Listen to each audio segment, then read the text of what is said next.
Hey, Kodah, nice to see you. Yeah. Hey, hello everyone, and welcome to the Fireside Chat. We have a really special guest here.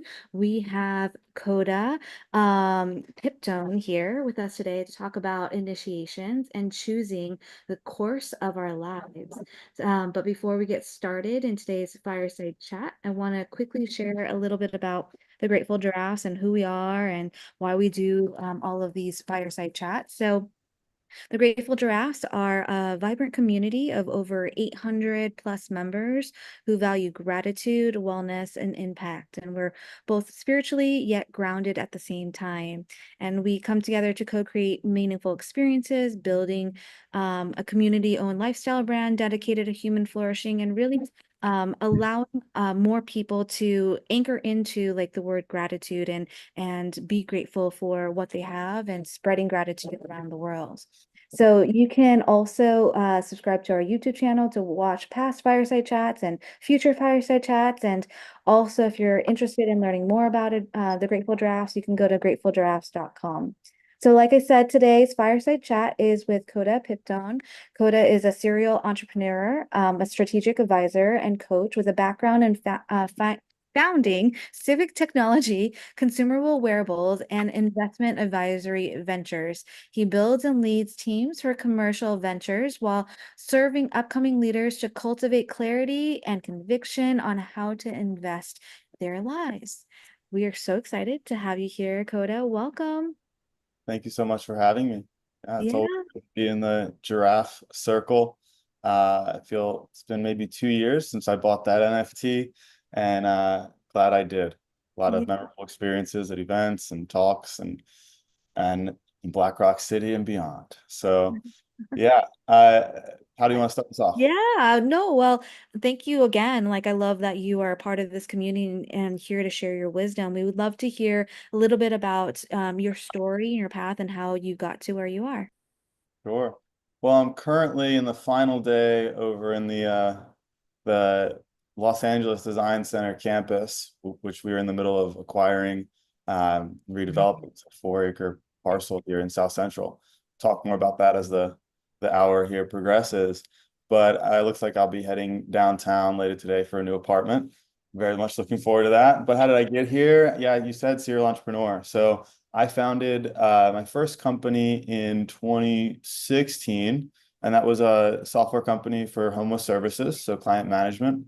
And we were selling software to governments so social workers could help more people faster.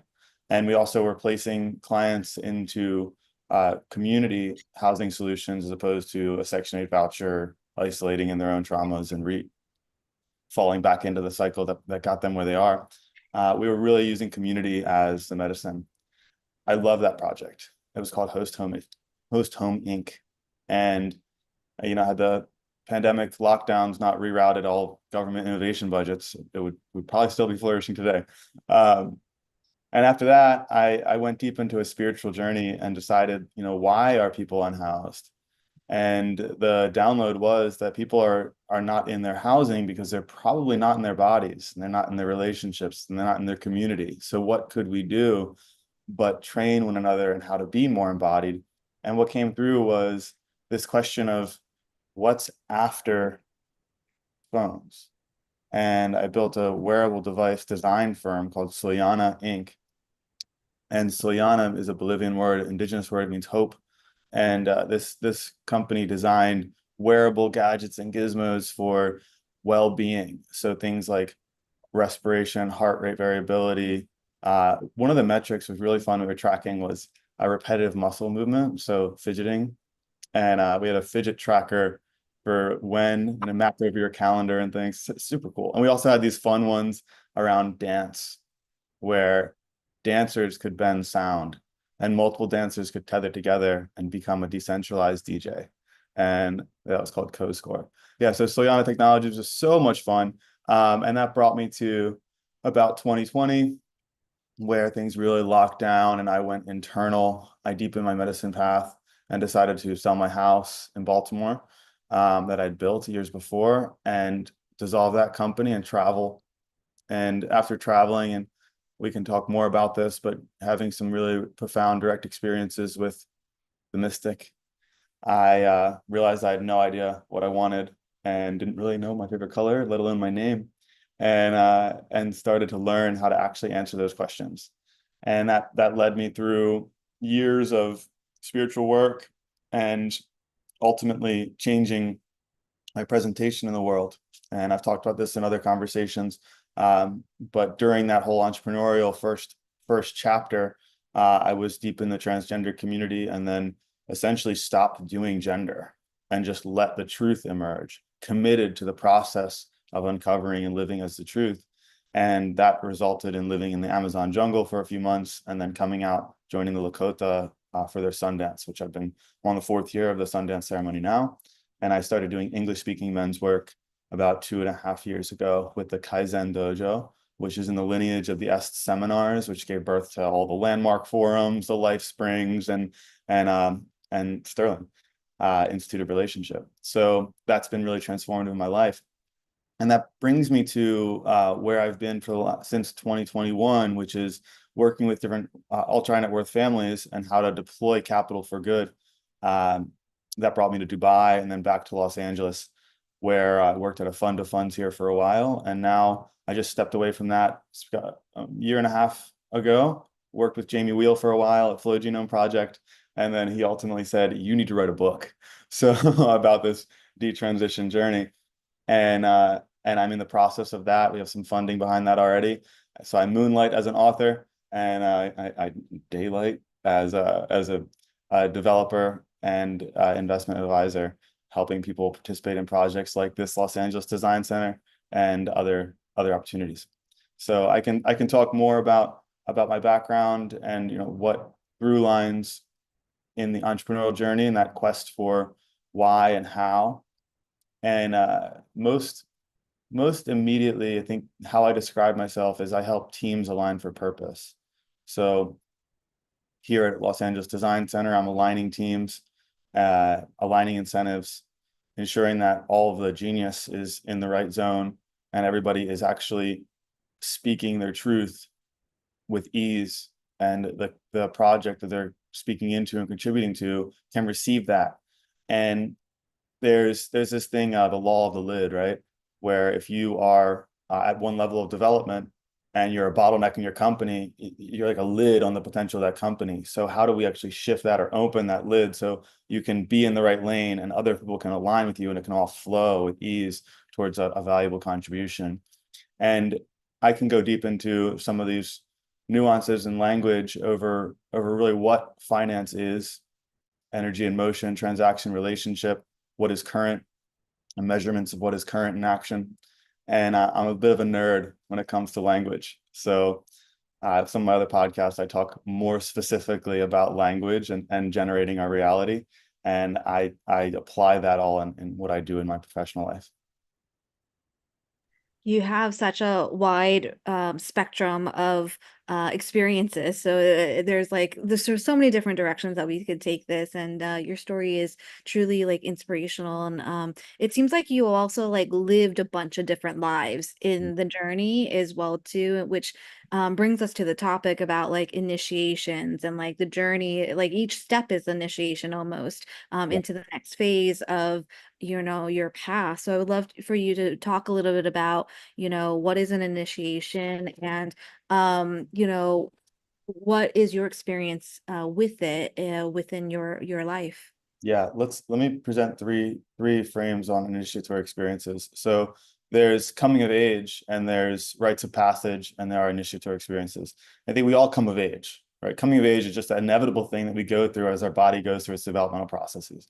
We can talk about the interruptions through technology of those developmental processes and the costs of that and what's so in our culture right now as a result of those interruptions, mostly digital and social media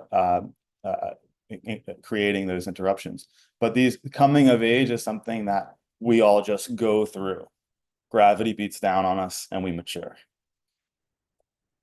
But rites of passage have a specific mark of before and after.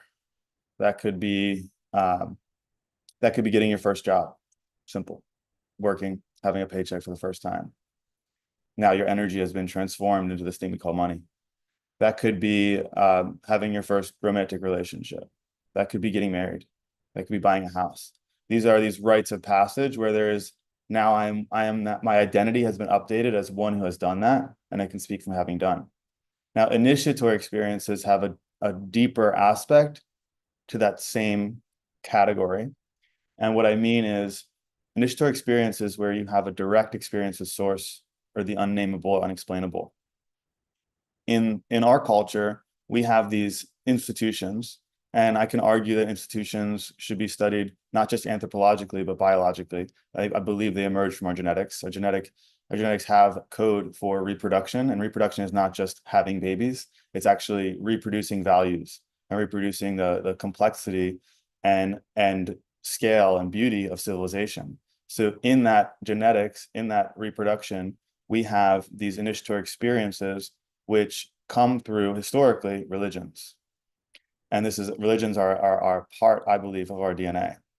And while they may be, the institutional religions may be out of date, they did provide both an exoteric and an esoteric experience to congregates or members. So I don't know, we're in the West, let's just say Judeo-Christianity, there's Christian and there's Gnostic. There's Jewish and there's Kabbalah. There is Islam and there's Sufism, right? That I'm naming the exoteric that everybody does. Everybody goes to church. And the esoteric is not so much concerned with the dogma as much as it's concerned with the protocol. The protocol is the recipe for having a direct experience with which this thing that we are devoting to, this already always listening, this deeper presence. So these esoteric experiences have protocols or ceremonies through which we have initiatory experiences. I can talk about my own experience with Lakota, with the sun dance. That was an initiatory experience of the sun dancers going across the rays of sun and dedicating to the polarity of relationship, this divine masculine feminine polarity in their language, but that can refer to any polarity, and what it means to actually commit to one side of that in our relational dynamic. Other initiatory experiences could be your first plant medicine experience, which uses ethnobotanical to agitate your DMT upregulation and have essentially the dream experience happen simultaneous to waking consciousness, which brings the symbolic language of the body and the syntactic or linguistic conscious language into the same dialogue and immediate feedback, which is a waking dream that we call a hallucinogenic experience, which has direct experience with source and is an initiatory experience. There's a before and after, and there's a deeper relationship to what I call truth or the mystery. So I can rattle off so many different initiatory experiences, but I think it's important to name their function. And I think that their function is primarily to activate a deep humility in the individual. And this deep humility in the individual is something that I believe is the key antidote to some of the negative personality types that we see elevated in our culture today. And I think that it's one way we can analyze the recession of initiatory experiences is to name the devaluing of elders in our community, because these protocols for the esoteric access to the divine are passed on through relationships between generations necessarily. You can only write down so much of this. You really have to be in relationship to not just the wisdom and instruction of an elder, but you have to be in physical relationship with their energy. It's a paying attention. That's the transmission is paying attention to the elder, and not just go and sit in the woods for 4 days and don't drink water and don't eat food and have a vision quest. It's actually listen to the elder with your ears, with your eyes, and with your heart, and understand that there's a structure to that individual's energy that you too are capable of. And right now, since we just throw our elders in a retirement community, or wait until we can inherit something from them, or at the very least get some candy on the holidays, we don't have that same respect and we don't have that same visibility of what the elders are actually carrying. And for that reason, I believe it's dying. And what it's being replaced with is the immediate gratification of a digital social feedback loop, which is primarily in the mind and 100% disembodied and mostly delivered via screens.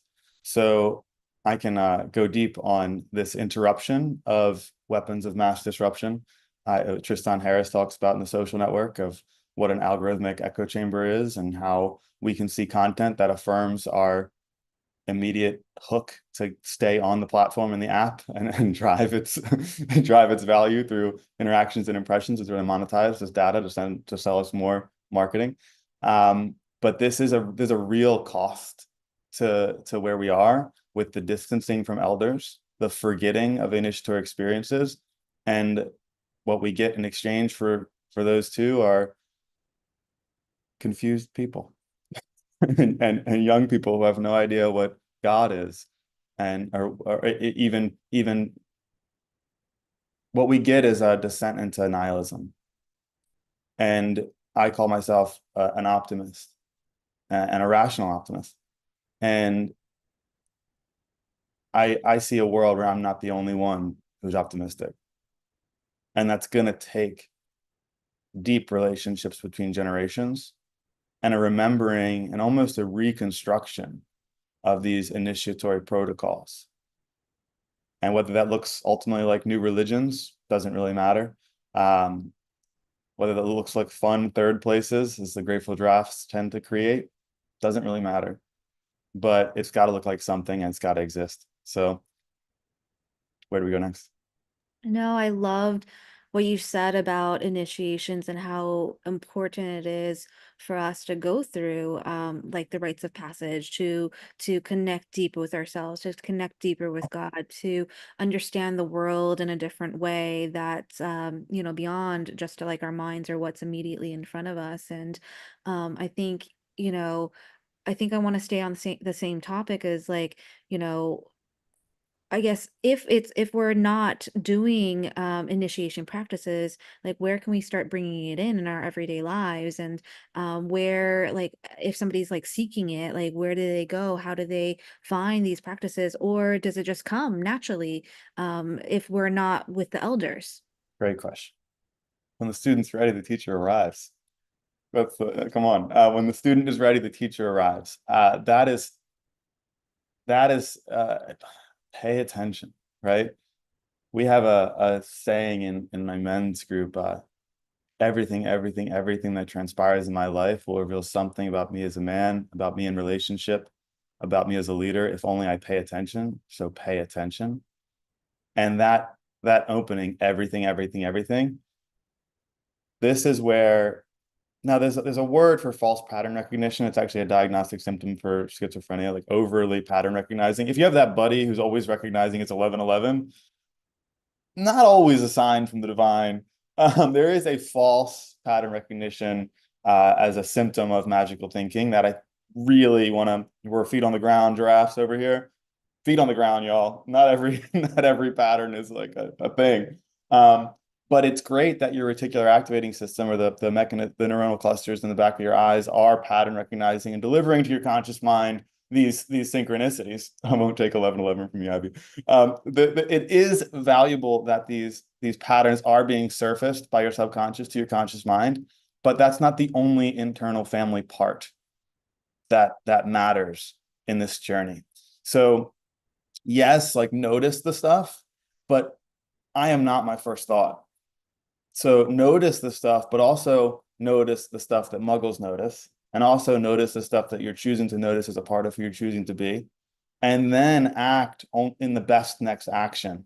So in this, you said, how do we find these experiences? How do we find our elders? How do we find our teachers?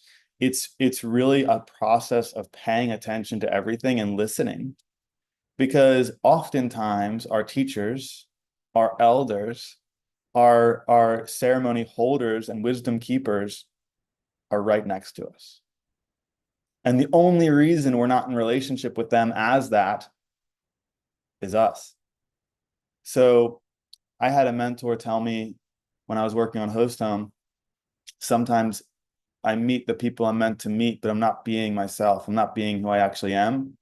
So they don't meet me. They meet this thing that I'm being, this mask that I'm being. So I would say that if someone wants to find their path, their kaizen, the art of the way, the process is to just continually learn to take down the mask, drop the performance, and actually be. And you realize all your people are here. All your people are here. I can go on to other disruptions in how we can't see who our teachers are. There's stuff like Dunbar's number 177 is how many relationships we can track, and we are kind of hacking that with institutional relationships, but we don't fully understand as a human body how to relate to an institution, so we often are afraid of them. A way of saying this is an institution of sufficient scale is the Jungian analysis would frame that as the dragon and position ourselves as a hero so that we can overcome it. Even when that institution is intended to be good, we will make it evil because it's too big to understand. So what I'm saying is there is value in actually choosing our relationships and really socially mapping our network. So Grateful Drafts has X amount of members. I don't know what it is, 800, 1,000, something like that, 2,000 globally, maybe. I don't know, but it's growing. It's great. But inside of that community, who's your tribe? And inside of your tribe, say your 4 closest friends, say your 15 social peers, and say your 50 colleagues in your CRM, that's really a full capacity Dunbar's number tribe. And I would argue that it's nearly impossible that within that tribe there isn't, especially within 1 degree separation, your next teacher who holds the invitation to your next initiatory experience. Now, I also want to name, Minling, before you jump to the next question, that in this work, there are rewards to going into process, doing a vision quest, doing a Sundance, doing an ayahuasca ceremony, doing a yahe ceremony. There are rewards because energy and reciprocity and right relationship are just fundamental laws of the metaphysics, the ontology we live in. However, that reward may not always be the reward that's valued by our society or civilization. And because there's not perfect alignment between our economics, financial economics, and energetic economics.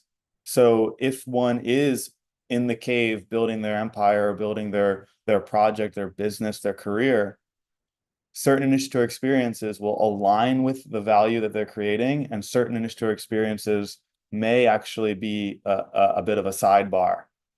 So understanding, do I have capacity to engage in this? Because if I actually am in a work sprint or a fundraising for this quarter, it may not be the right moment to go into ceremony because it will unlock something, and that something may not be aligned with the best outcome of the project. So really using discernment, is this the time? And I want to also just state that when we ask the right questions, we do get answers. So most people here have some kind of meditative practice.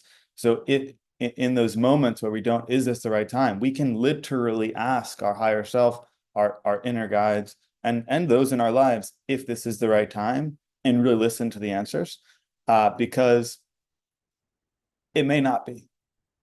And there's something about not escaping the fact that it may not be time for you, and not using these protocols and practices recreationally, not using them to gain power, right?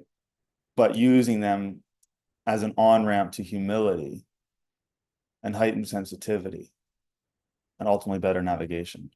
So I just wanted to drop that in, that we always don't rush into ceremony. Get still and listen, and you'll know when you're called. I really love that. There's like so many nuggets here, and like Max even said, this talk is next level, and he was like, "This is fascinating so far." So there's lots of questions that we'll get to in a minute from the audience, but like one thing that you said that really struck me just right now is like, don't rush into the next thing. I always, in my journey, and I always see a lot of people like, chasing the next high. They always like, they do ayahuasca every week, or they are looking for that next piece of wisdom, where I'm more about like integration and really going in and embodying it. Like, how does somebody like take the wisdom, the initiations, and start to embody it into their everyday life and really bring it down? Because it's one thing to have the experience of it, but then it's another level to have that more embodied wisdom that the elders do have, because they have such a lived experience and they've taken that life journey. But I think that's also important for us to understand as we go through these initiatory processes in our lives. I love it. Yeah, we all have those friends who do ayahuasca every weekend. Maybe not we all. Maybe in the drafts I can say that. In broader society, I probably shouldn't say that. So there's a lot there. I will say that culture is a big piece, and I don't mean macro culture. I mean micro culture. Like my individual culture, my values and beliefs, and then the set of habits that derive from that. So, and that takes habituation to really install the update. And I would also even say, just while I'm on it, like, when you install an app on your phone or computer, it turns off, turns back on. That's a thing too. So after a big ceremony and like a week of changing and really getting back into your preferences around diet and exercise and lifestyle, really doing the immediate return to baseline and reaccessing your ability to operate professionally and socially. Okay, so you've had your ceremony, now you're back a week later and you're kind of catching your breath. It might be time for a float tank. It might be time for turn the phone off, back on. It might be time for a reset the computer, just because that's when some of the deeper unconscious reorganization happens. Because in the neuroplasticity, there's new firing patterns, and there's a pharmacological reason for going into the Tao talks about this. They talk about the deep pause, and some traditions have this like day of rest where it's not sleeping, it's like deep rest and stillness. Like if someone were to observe you, your breath wouldn't even move a hair. It's like you're completely still, and that happens for me in float tanks. So I will say that's one piece of integration that's pretty critical. And if you resist that or are not aware of that, you may in fact have a transformational direct experience through an initiatory experience, and then 2 weeks later, like fall asleep on a Sunday and wake up Monday afternoon, and what just happened? It's like, well, yeah, you were supposed to reset the system. Like there's stuff that your conscious mind can't integrate with its, cerebral language, and there's stuff that your subconscious can't integrate with its symbolic lexicon. There's stuff that your physiology needs to reorganize critically, and it will do so whether we choose to or not. I also want to name that comparison is dangerous. So while my path may not be to have a cadence of ecstatic experiences that's weekly or monthly, I might be a quarterly person or twice a year person. That doesn't mean that the other person is not in the process of uncovering the truth for them. So, I cite my time living with the Ashaninka and Benki Piako's center, Urenka Tassorensi. Highly recommend you check out Benki Piako's work in Acre with reforestation and biodiversity preservation through an indigenous land trust down there. But ayahuasca is a big word, and there's hundreds of formulas that they all just call ayahuasca. But it's really just their word for medicine, like grandmother medicine. And inside of it, the formulas and the songs are really the precision instrument that is so much diversity of application. And they drink every day, and they start drinking when they're toddlers. So it's a different culture. And in that culture, specifically because of their cosmology and how they handle meta concepts through personifying them, fascinating. Wade Davis goes really deep into this if you want to learn more. They're able to drink ayahuasca every day because their fundamental ontology can operate in that space and in that state of consciousness because they're in such a deep relationship. Now, I don't know if you've ever tried to work with an Excel spreadsheet while in a psychedelic experience, but you might have had some trouble I remember one time someone called me and I was in an experience and I didn't have my phone off. I picked up my phone and it was bent. It was like bending. And I was like, oh no, how do I drive this thing? So our culture may not be in right relationship with these ancient teachers. So it may not be a cadence of every day for us. Now, also, that doesn't mean our culture is bad.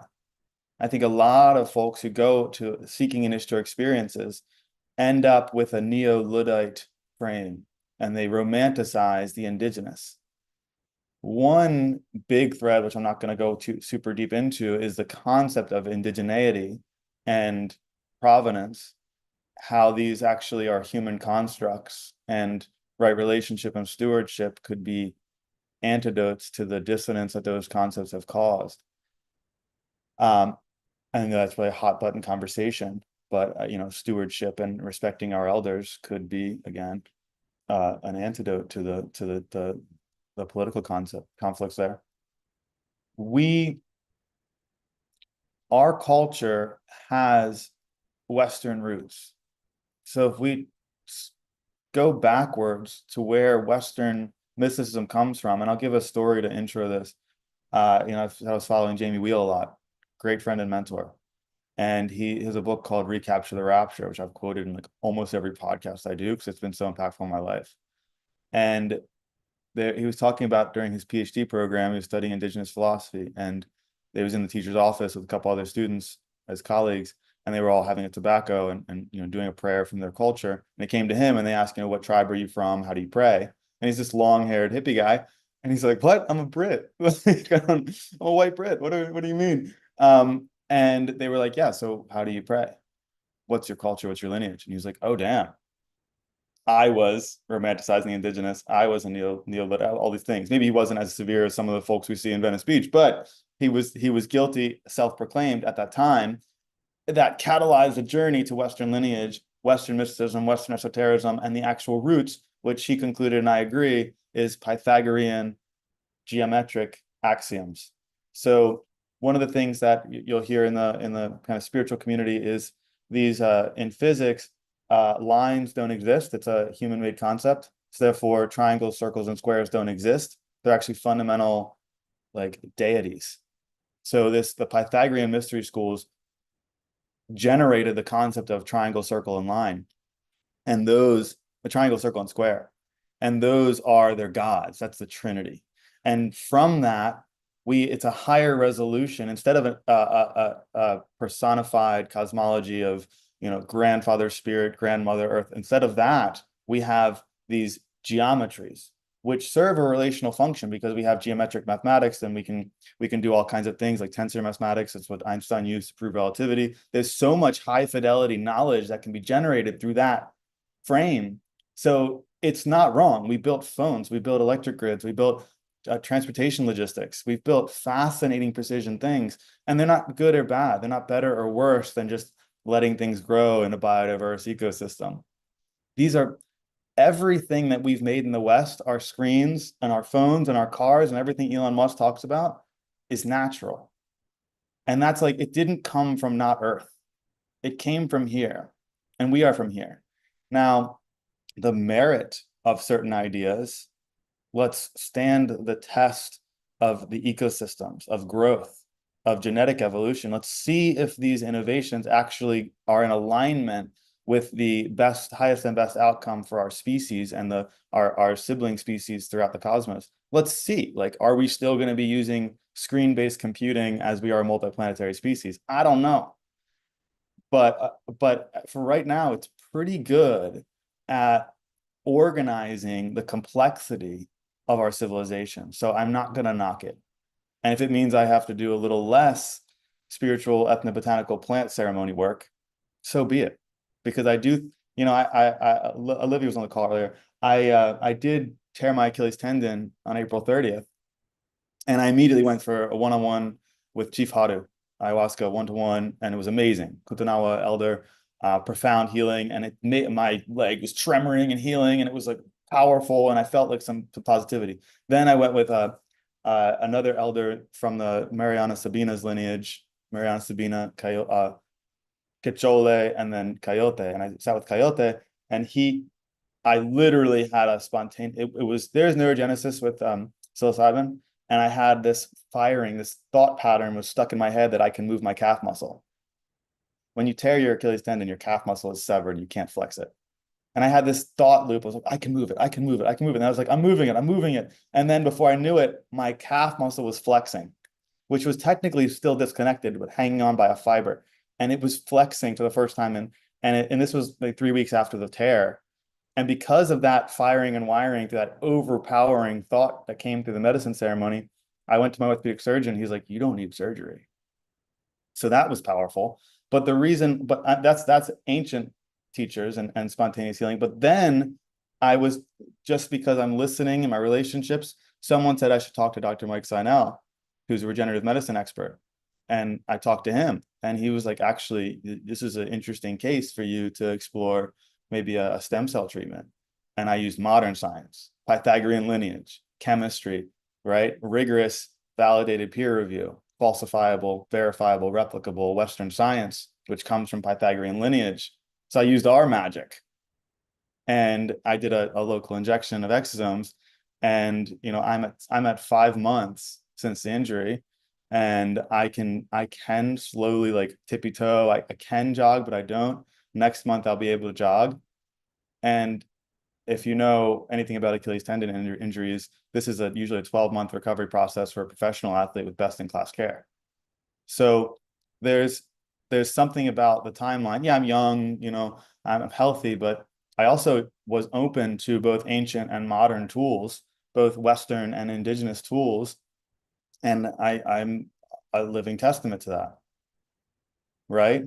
And I can map this polarity even further with my experiences with gender and, biomedically enabled, like, gender transition. And I went all the way into the transhumanist engineering of this gender expression through trying to align my digital social existence to my body, like going to download it instead of like discovering and uploading. I was downloading, and I used all the chemistry, all the tools, all the surgeries. And ultimately, it wasn't clicking, but I did access spaces that historically were only available to someone who was born with a totally different biology. So the Western science enabled me to have initiatory experiences that females have, right? Like, I was able to experience neo-tantra in women-only containers because I'd had all the surgeries and things, and I was able to experience what energy is like moving in that direction as opposed to moving in this direction. So there are gifts in our Western pursuit and our Western culture that I don't want to just gloss over through romanticizing, the ancient methods. So we're valuable too. Yeah, rant over. No, it's great because you don't think about that. Like coming from a Western culture, we're always thinking about like we have to go to the indigenous tribes, we have to like, seek the other lineages and all that stuff to become, more spiritually minded and to have an experience. But you're absolutely right. Like we also have a lineage here, it's just a little bit different and it's not recognized in that way. So that was like really fascinating. I didn't even think about that. I was like, and Olivia just wrote ancient and modern tools. It's a balance of both East and West.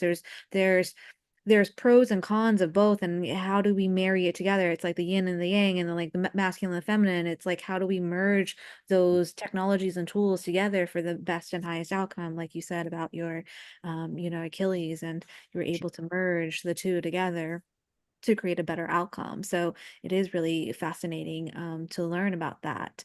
Andy does also ask, are there cultures and countries or religions you see that are currently maintaining their strong connection with the elders and the wisdom that we can learn from? And or even in the US, are there like people that are really connected to like this Western mysticism as well too that we can connect to? Of course. Yeah, of course there are. There's a strong community. So on Playa this year, I went over to Milk and Honey a few times, and that's where you're on Playa. So you're Burning Man, you're already in a mystic container with that high feedback loop for any intention materializing in the experience. It's highly encourage anybody to go if you haven't. It's literally a magical science that we can't yet explain. But there were at Milk and Honey, that's a lot of the Israeli Jewish folks there, and the rigor with which they approach the Kabbalah is profound. And we're less than 1 degree of separation away from some amazing teachers in that lineage. And I would really honor the Judaism's preservation of their access to the mystic and the application thereof.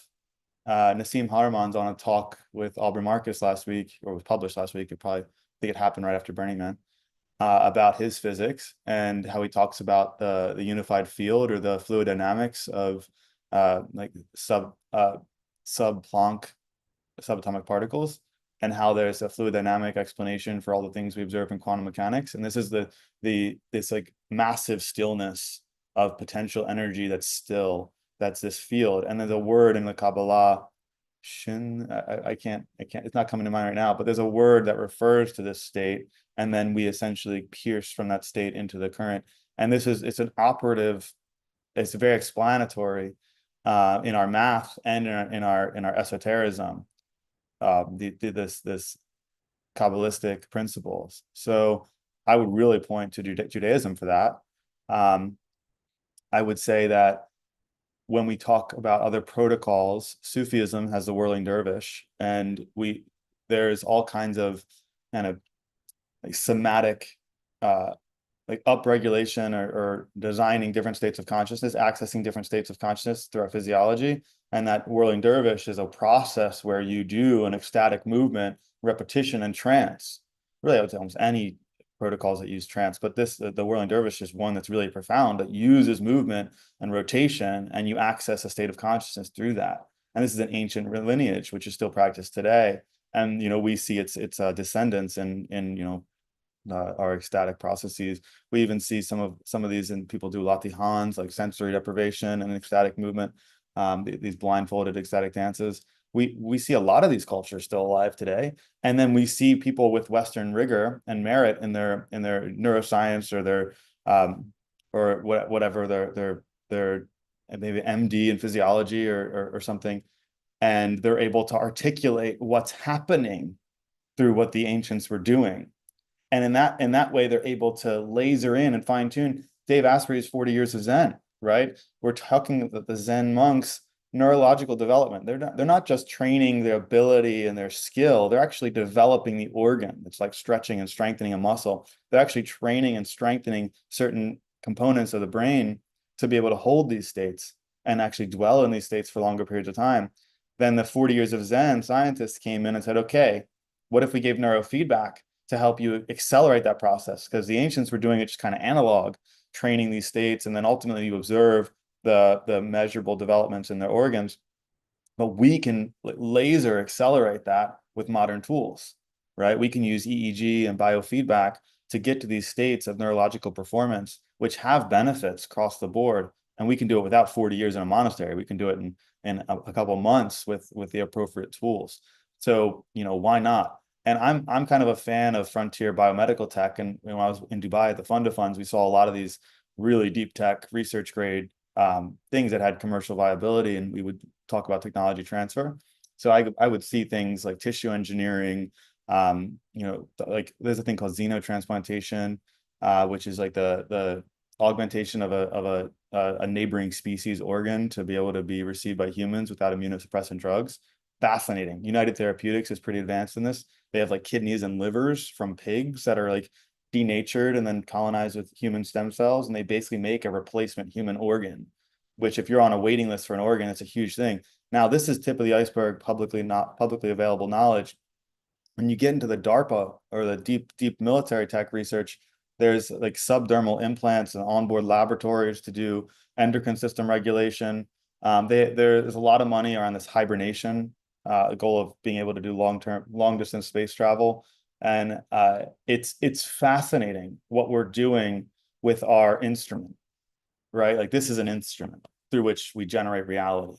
And when we start tweaking it and tuning it, we don't know about what we're capable of.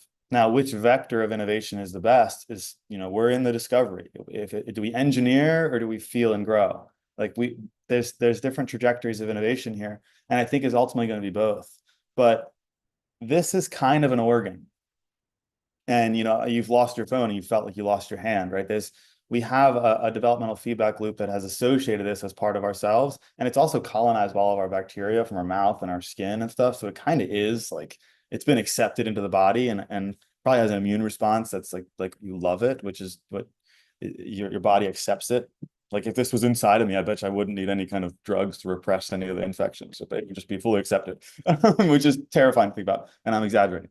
But there is a world where instead of having a phone, we actually develop the higher order cities, which are the psychic sensitivities, the high fidelity senses that we have. They're essentially like synesthetic. It's like the intersection of hearing and smelling is like a specific overlap, and we can learn to discern that. We can like hear, smell some data and then make sense of it to our conscious mind.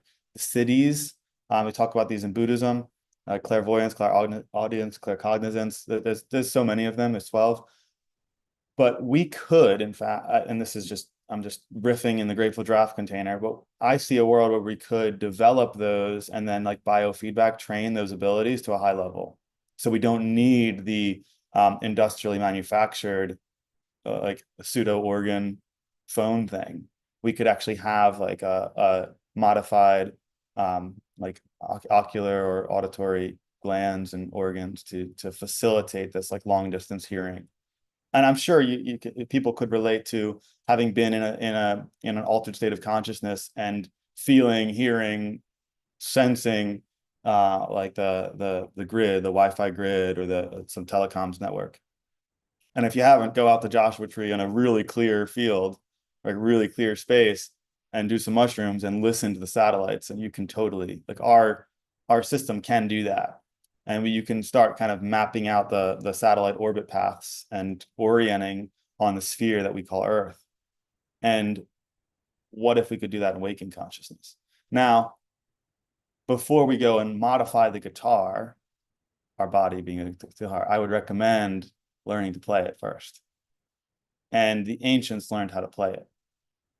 And they didn't see a need to modify or accelerate or have immediate gratification with their biofeedback to get to that ability. They just said it's worth the 10 years of training, right? So there's something, I believe the only way forward in the conversation is through relationship to the ancients in our innovation. And the earlier Kodah, when I was living in the jungle and talking, I wasn't aware. I thought, oh, there's the pharmaceutical IP discovery and development researchers, and then there's the indigenous. And then I was talking to the indigenous, and they're like, no, we're on the boards of those companies. Like, no, my grandson works in that. No, my cousin works in that. They're actually driving some of these massive institutions. And it was only what I said earlier, that we make institutions evil because we want to be the hero, because we can't understand them because they're too big, that I thought they were evil. But they're too big to label as evil. Everything, like these massive institutions that do this real frontier research and development work, are also populated with folks who are deeply embedded in ancient cultures that have these practices and protocols. There are full-on shaman in the research arms of some of these pharmaceutical companies. There are full-on sound healing mystic shaman in orthopedic surgery. There are full-on Buddhist monks as judicial arbiters and judges and lawyers.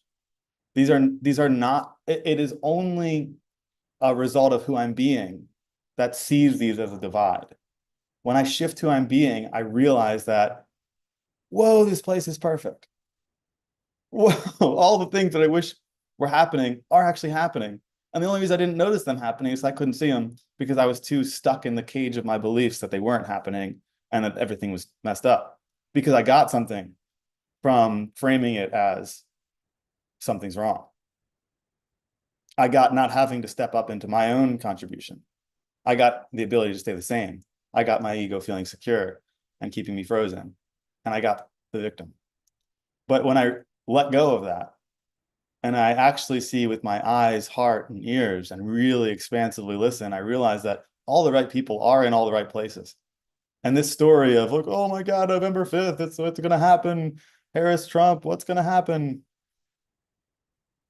The same thing that's always happens is going to happen. The sun's going to go spinning around the earth, and this planet's going to flourish. And I was at Aniwa last year, Aniwa gathering, and they had a Kogi elder on.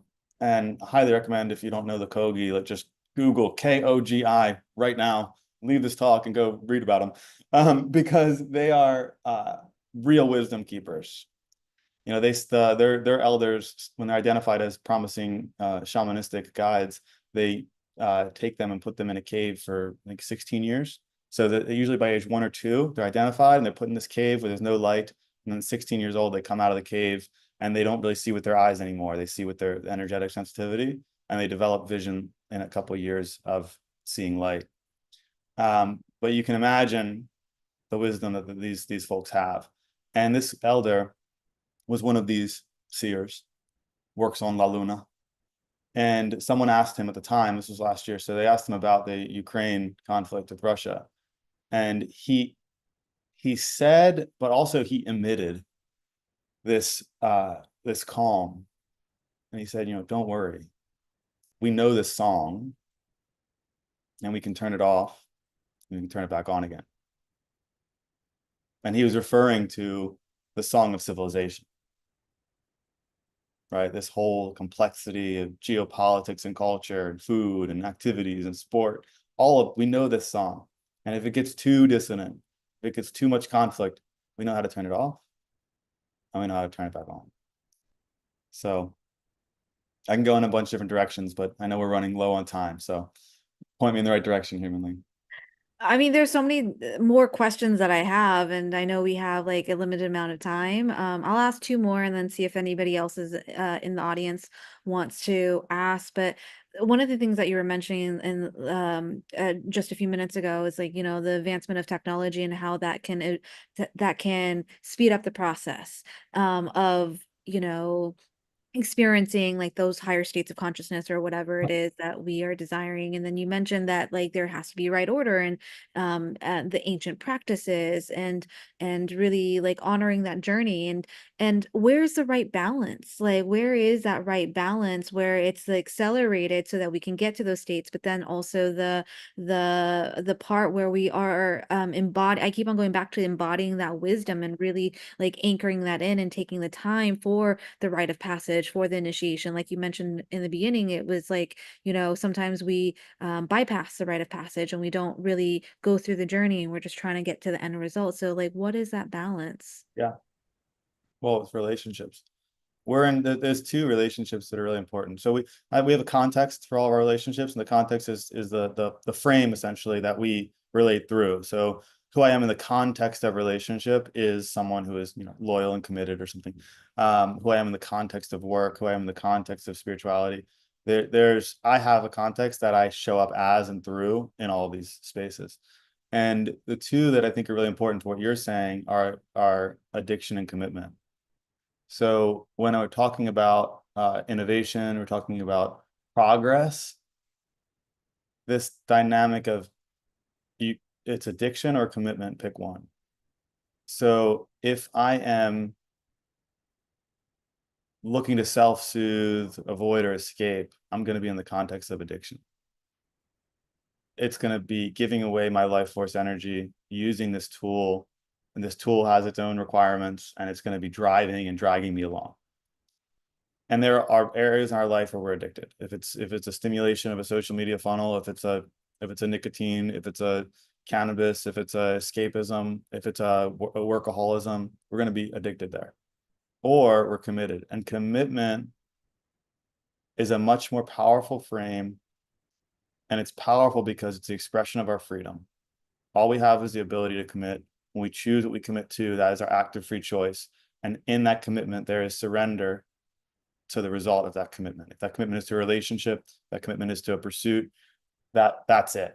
So I would say that if your commitment is to be embodied and present, if your commitment is to be your highest and best self, there is a surrender into that which will often have conflict with the conscious mind, which will often have conflict with the addictions, and which, if there's strong character and there's an initiation into what's at stake, then there will be momentum. There will be forces conspiring beyond our ability to know that are conspiring in our favor. When one commits, providence moves, right? That's a famous quote, I think Goethe. When one commits fully, providence moves in ways unexplainable, and all number of fortunate events conspire in our favor. So I would say that there's a huge piece on commitment. And I'm intentionally not using the kind of overused language of remain embodied, remain present.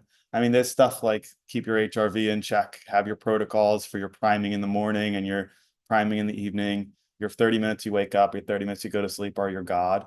If you've heard that, like how you spend your 30 minutes you wake up and how you spend your 30 minutes before you go to bed, that's your hour, your power hour. And that historically is referred to as your God. That's why you pray when you wake up, you pray when you go to sleep. We often look at our new gods. So just something to think about. Like that's what that period is. So I would just really commit to something and just put yourself through the process of that commitment and surrender into it and see who emerges, because that which emerges may in fact be more you than the current you is being.